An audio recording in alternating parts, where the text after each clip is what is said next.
एक जन्म का नहीं, कई जन्मों का हमारा कोई पुण्य है। और यहाँ आकर के सबसे बड़ी बात है, उसके ऊपर एक और सोने पे सुहागा ये है कि लोग श्रद्धावान है,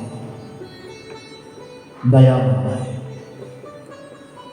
आस्तिक है, कथाएं सुनते हैं, मनन करते हैं, अपने जीवन को सुचारू रूप से चलाते हैं। यह हमारा अहोभाग्य है। यहाँ गरीबी नहीं है, लेकिन उस पंढरपुर के बीच में निर्धनता बहुत है।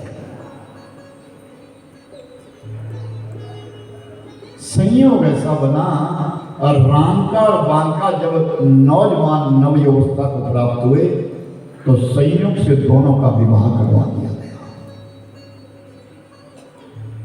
और वो दंपति बड़े भगवत प्रेमी, दोनों भगवान का भजन करते हैं और दया जिनके अंदर कूट कूट करके भरी हुई है, ऐसे भगवत प्रेमी।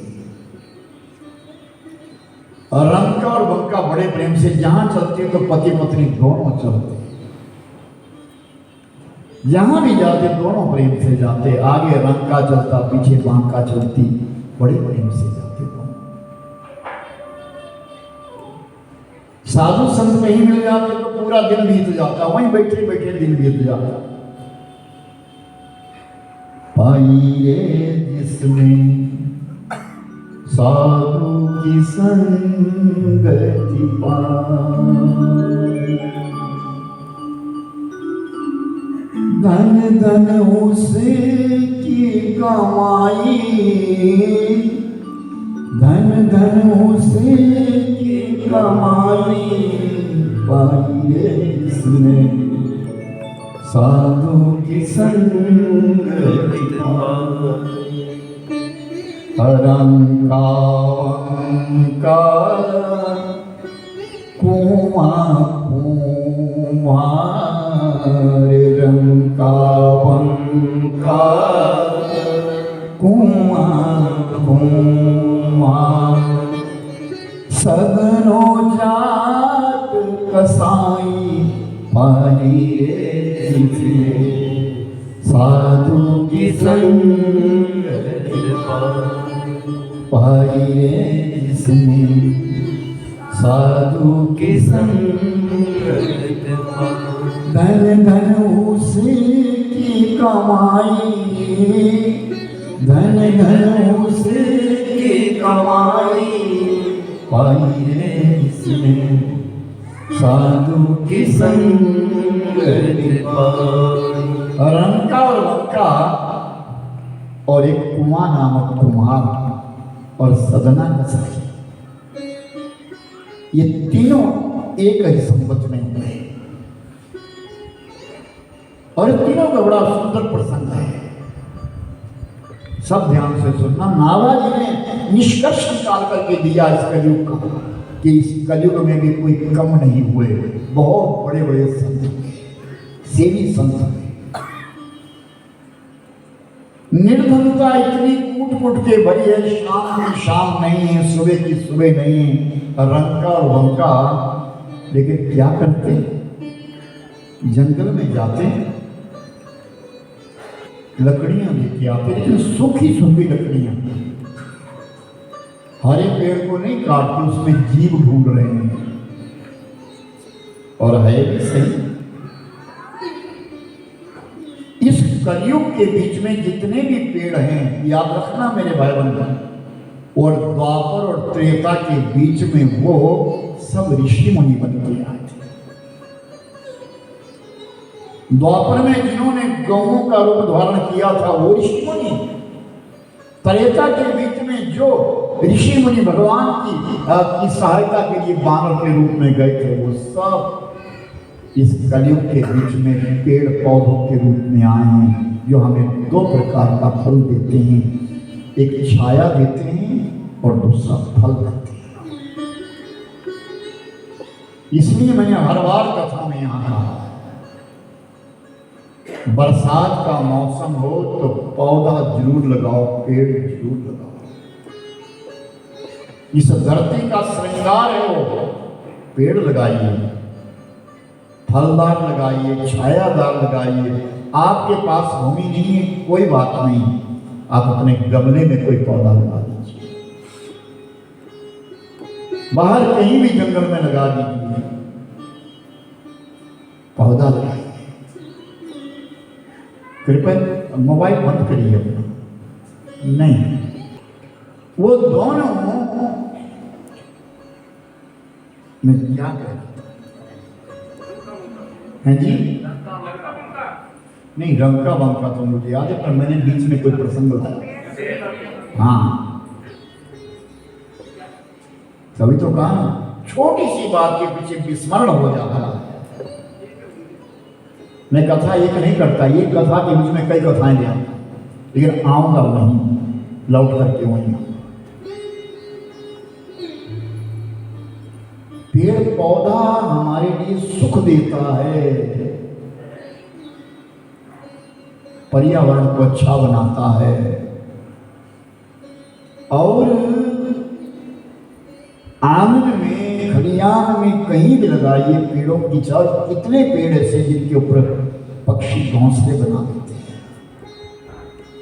वो जीवन दान देते हैं।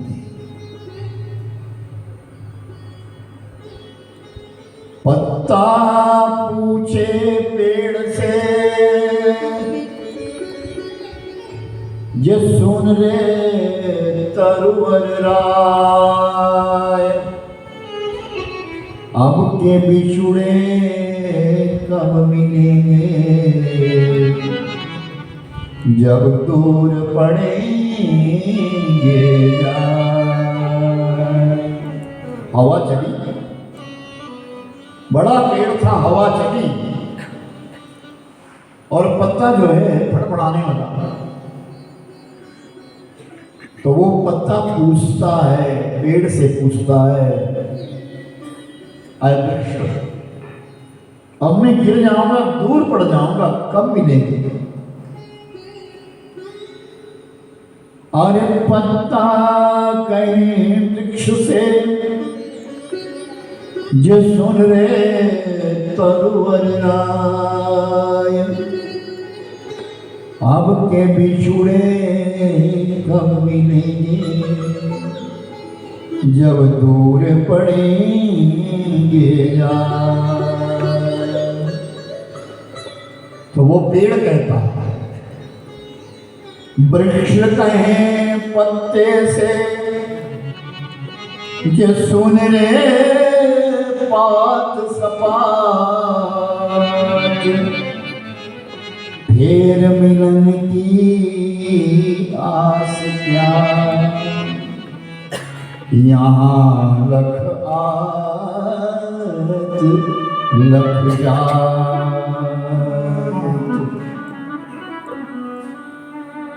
वो वृक्ष कह रहा है कि ऐसी परवाह मत कर, तेरे जैसे यहाँ कितने आए कितने चले गए, यहाँ आते और चले जाते, उसी प्रकार के हम आप लोग हैं।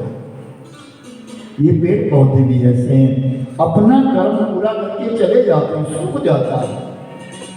लेकिन कहा गया कि रंका और वंका दोनों जाते थे और सूखे सूखे पेड़ों की टहनियां इकट्ठे करते और गट्ठा बांधते थे, उन्हें लेकर के आते और बाजार में बेच देते। और जो कुछ भी बाजार से मिलता उसका अपने लिए, बेटे आगे आ जाओ, आगे जगह खाली, आगे बैठो सब लोग, आगे पीछे पीछे में जगह नहीं रहती, आगे चले जाओ, सभी लोग आगे हो जाओ ना, जगह खाली है वहां। और एक नामदेव नाम के संत है उसी पंढरपुर में। वो नामदेव कितने कैसे, वाह, कितनी साधना, कितनी तपस्या है उन नामदेव की।